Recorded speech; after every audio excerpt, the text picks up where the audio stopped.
Welcome to the Watchdog Report. I'm Ed Ciffone, the Yorktown Watchdog, and President of the United Taxpayers of Yorktown.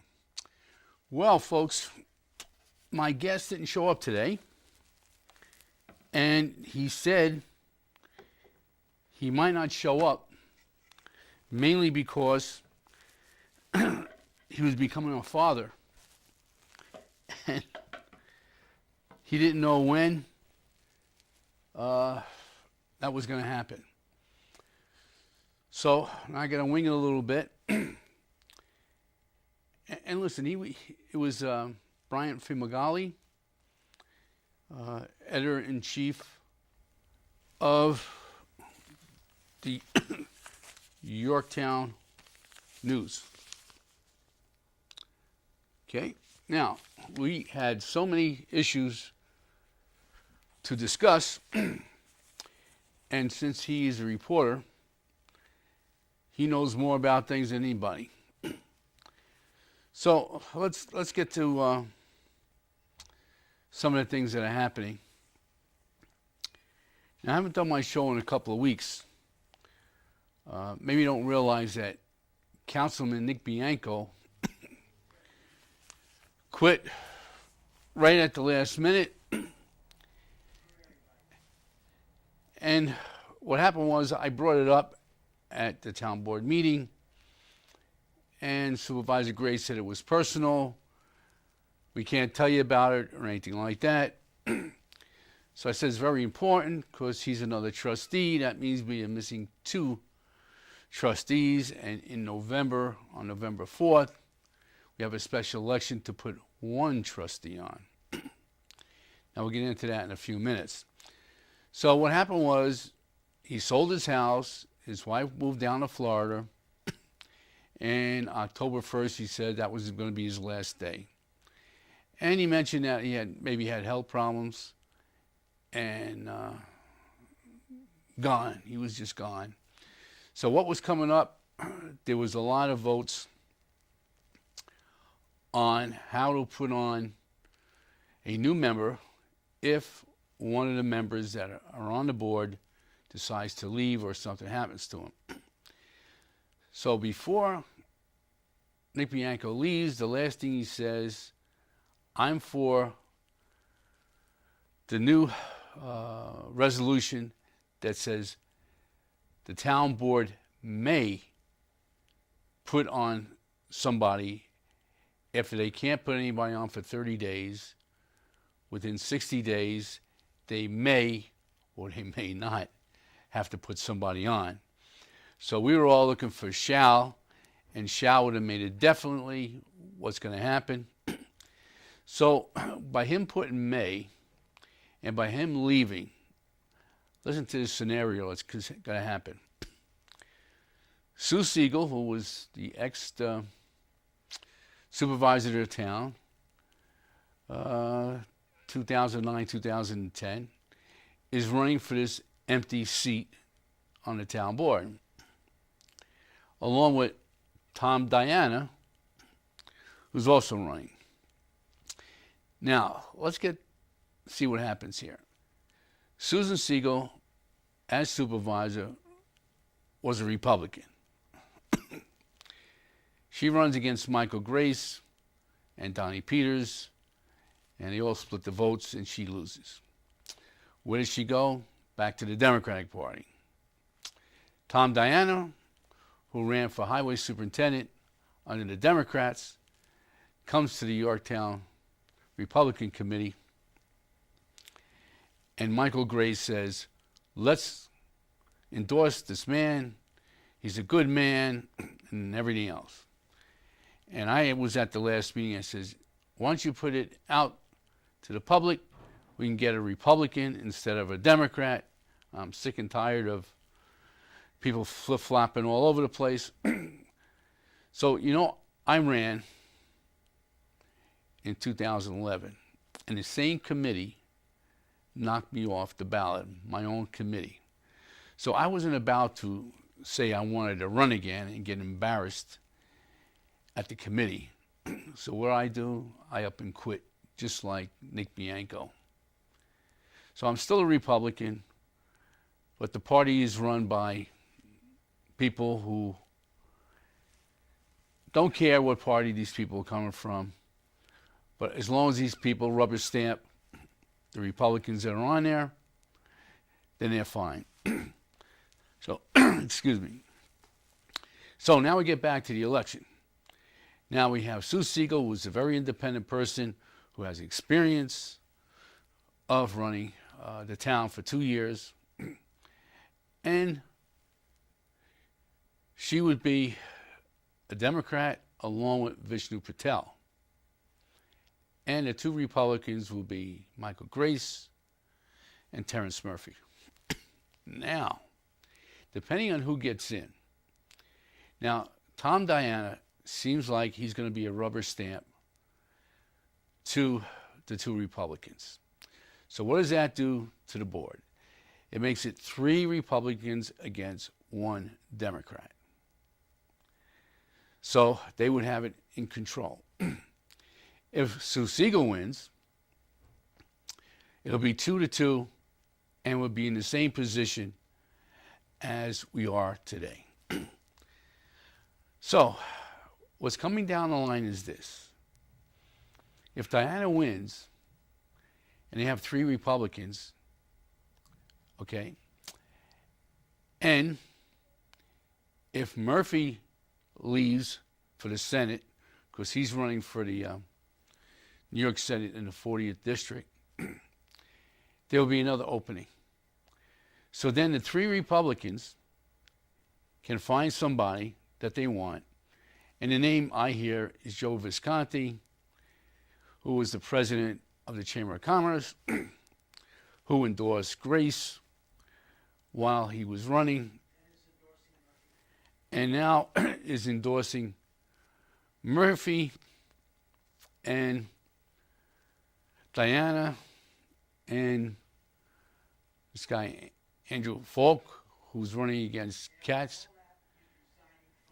So after all he did all that, and makes it a big article in the paper.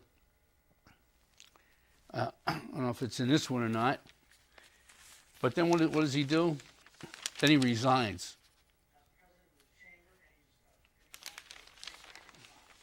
Okay. Now I don't see it here, but he decides to leave, and he wants Aaron Bach as his replacement for that. Now, the rumor was that Eric DiBartolo was, let me just get a little water here. Eric DiBartolo may had the desire to take over. So, folks, in Yorktown, it's going to be a big mess. Right now, there's 3 trustees, Terrence Murphy, Supervisor Grace, and Vishnu Patel. In order for them to pass anything, they must have 3 votes in the affirmative or 3 votes in the negative. So they had at Tuesday's meeting, the Sober House, I don't know if you know what that is, in Yorktown off Underhill.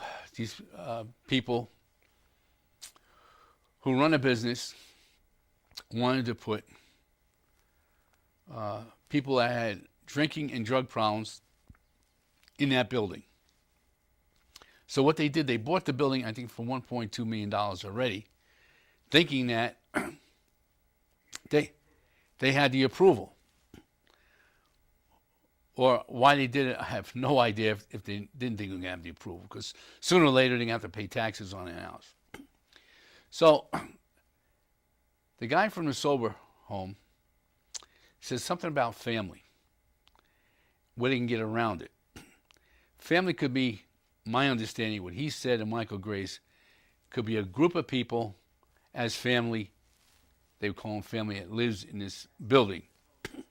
Now, we have to see if the code only says mother and daughter. But anyway, so now they were supposed to vote last Tuesday on it, okay? Now they postponed it to the 21st of October.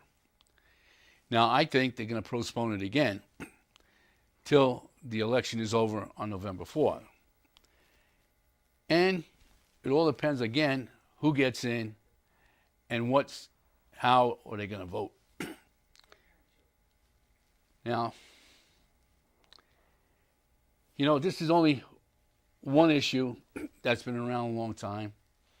Now, it's my understanding that the people who live around the sober house put in Article 78 to stop them from coming in. So I don't know who it is, but it's the people there. I don't know. I hear the name Al French, but I don't know for sure. Okay, so now it's an Article 78, which means it'll stop them in their tracks for a while.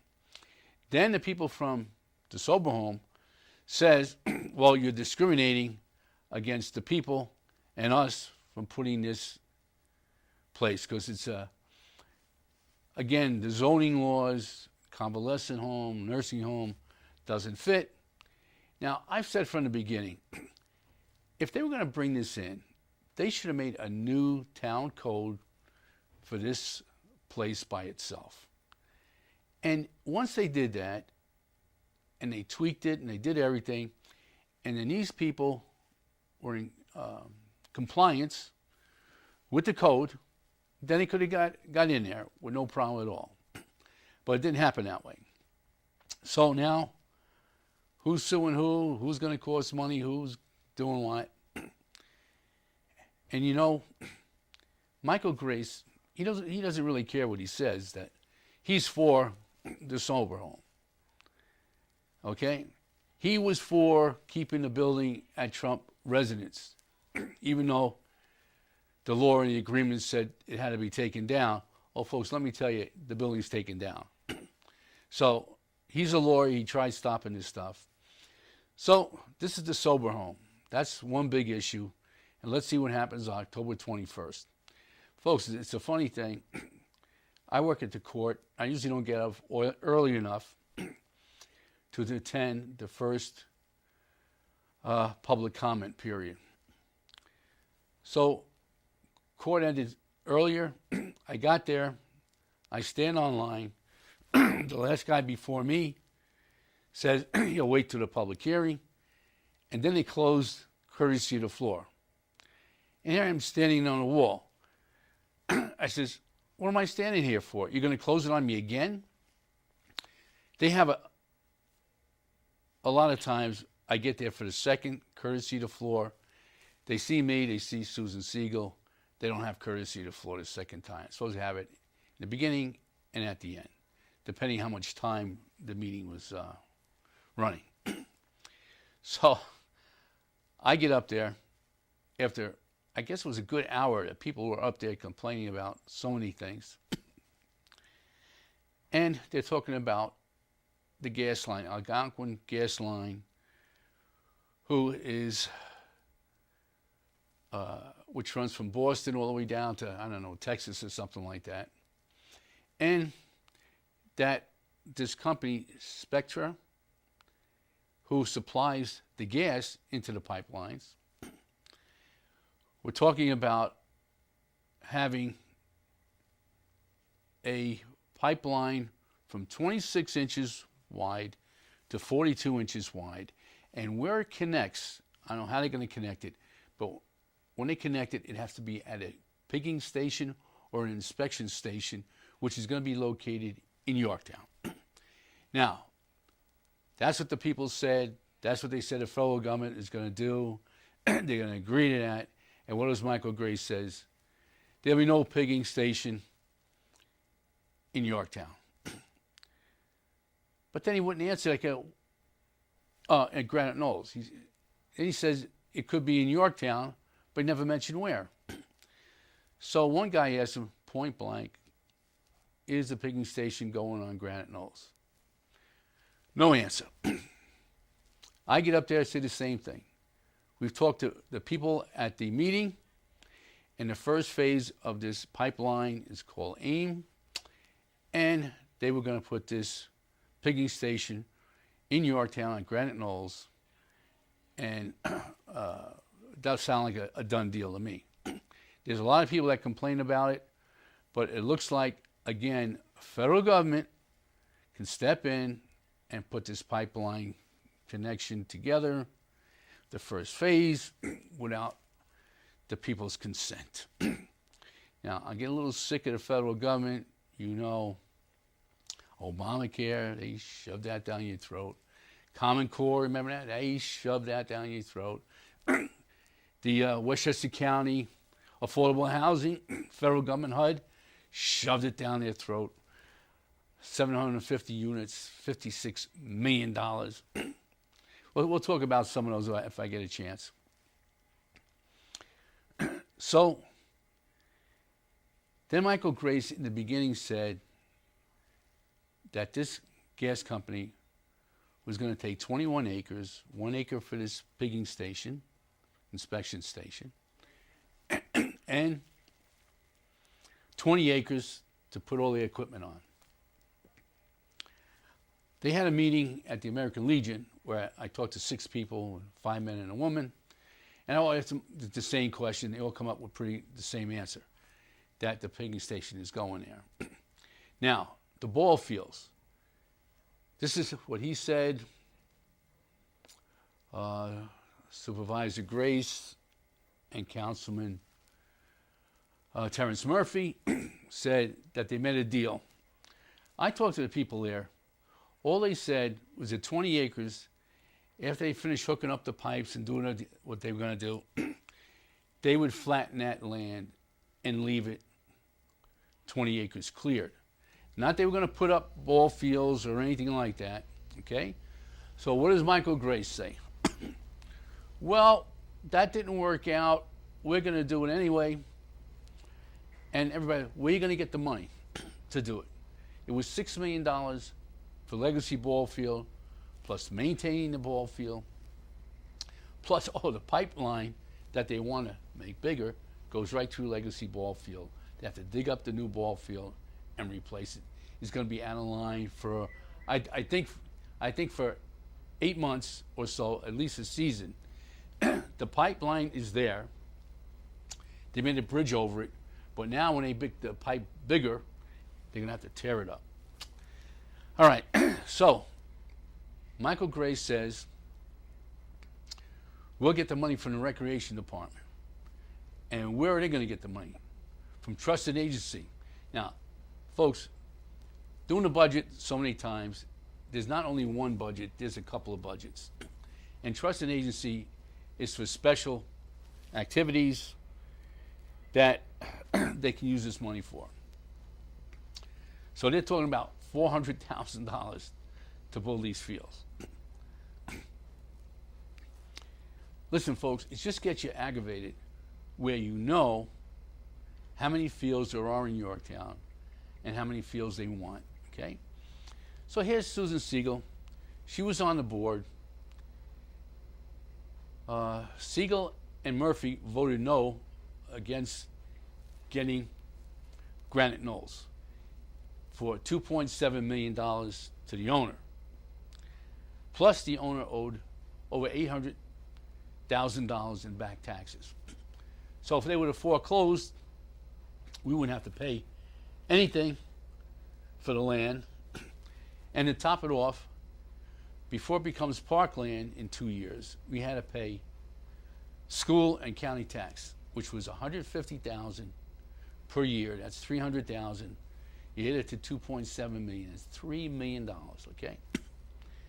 So after they decide the 3-2 vote, that was Jim Honorano, Nick Bianco, and Vishnu Patel. They decided to take $25,000 and clear the land for a practice field. And that's all, $25,000. So Sue Siegel gets up there and says, that's the way it was. And then Murphy says, no, we wanted the ball fields, all these ball fields. You know, I don't know what happened to Terrence Murphy. The man, I like the man, I supported the man, okay, in so many things. I don't know how he's getting. You know when they say, once you get in office, the pressures kind of get to you. Well, every time he opens his mouth now, it seems like the pressure is getting to him to agree with Michael Grace, no matter what. And again, if Tom Diana, who I believe will be a rubber stamp, will be the same way. It'll be two people on the board. So, listen, folks. There's so many things. Now, let's take another issue. Okay. Granite Knolls was done. Okay. Now this is the Holland Sports Club. What's the Holland Sports Club? It's all these acres of land that had all these old buildings on it, and the town said, we're going to take all these buildings down and make fields on it, and they get Eric DiBartolo, the highway supervisor, to take down the buildings, to level it all off, okay? Sounds great. Save money. Of course, the town did it. Now it comes that they can't put ball fields there because it belongs to the Park and Recreation. They told the supervisor to take a walk. And it's really funny, he signed it when he was the lawyer for the town.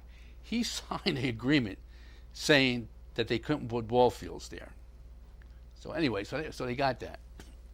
So what happens is, Eric DiBartolo takes down all the buildings, he covers everything up, he puts all this stuff on top of everything that he took down, and what happens? It's illegal. They found out environmental violations, so now they're stuck. They can't do anything about it. So what is happening now? They haven't been hit with violations yet. The DEC, the DEP, says if you fix the problem, we won't fine you. So how are they going to do this, okay? Now, it's been a couple of years already. Michael Grace just lets it slide over your head. Now they got to a point they have to do something.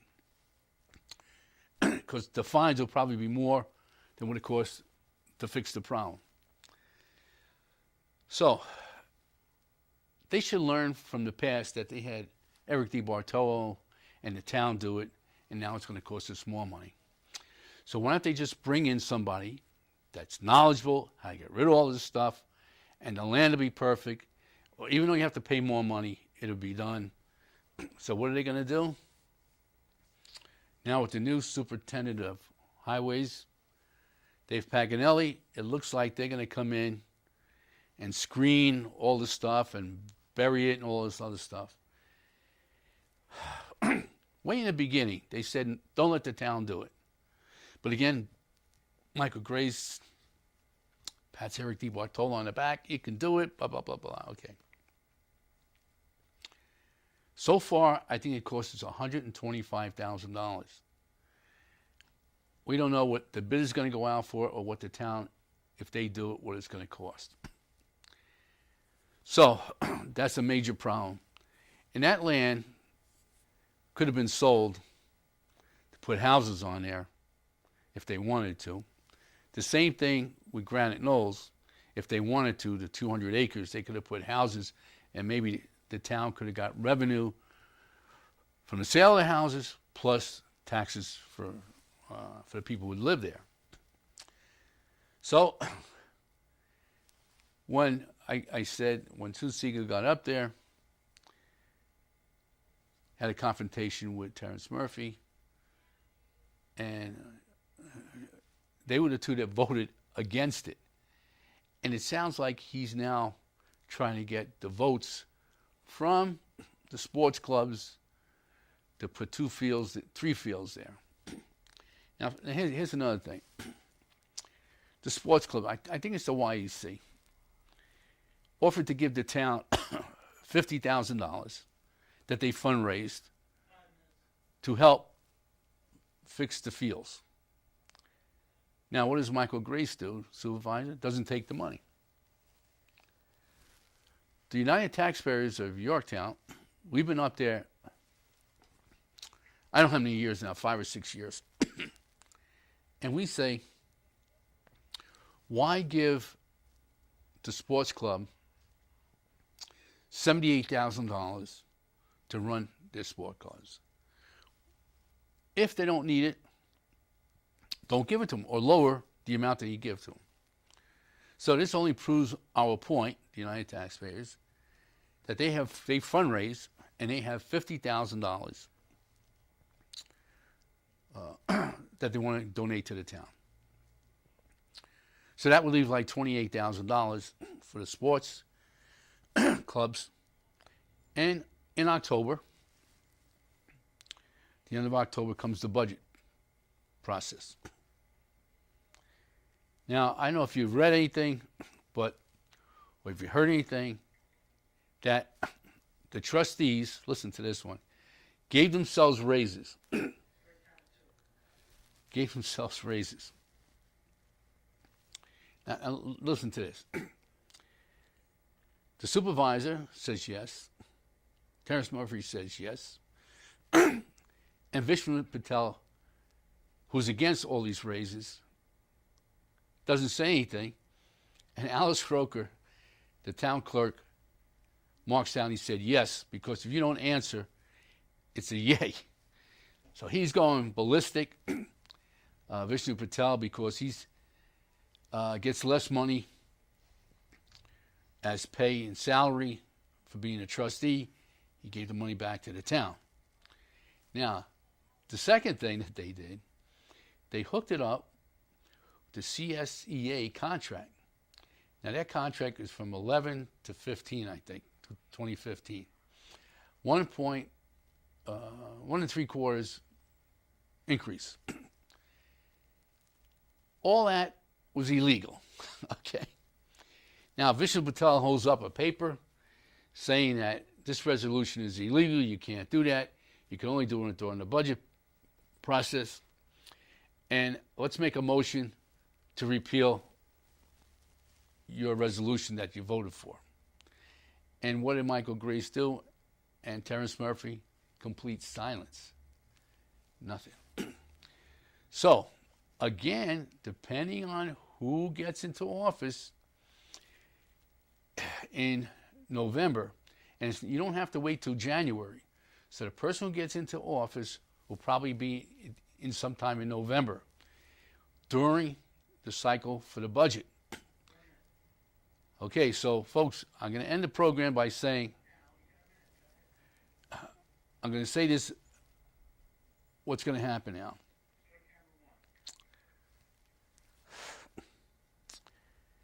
If we don't complain about their raises, I'm going to try to get out a petition. I got to start doing that. Maybe I can get enough people to sign a petition saying that they don't deserve the raise and they shouldn't give a raise to themselves. Okay? Now, remember, you need 3 votes to pass any resolutions on anything. So let's see who you want to vote for. Experience with Sue Siegel or rubber stamp for Tom Diana. Listen, folks, I always keep saying, folks, with people out there, the United Taxpayers are working for you. And listen, why don't you go online to YouTube and put Ed Ciffone's videos, and you will get all my videos, and you should watch them. We have a lot of good people that sit here, and maybe Mr. Fimbagali will be here next week. Thanks for watching, and we'll see you next time.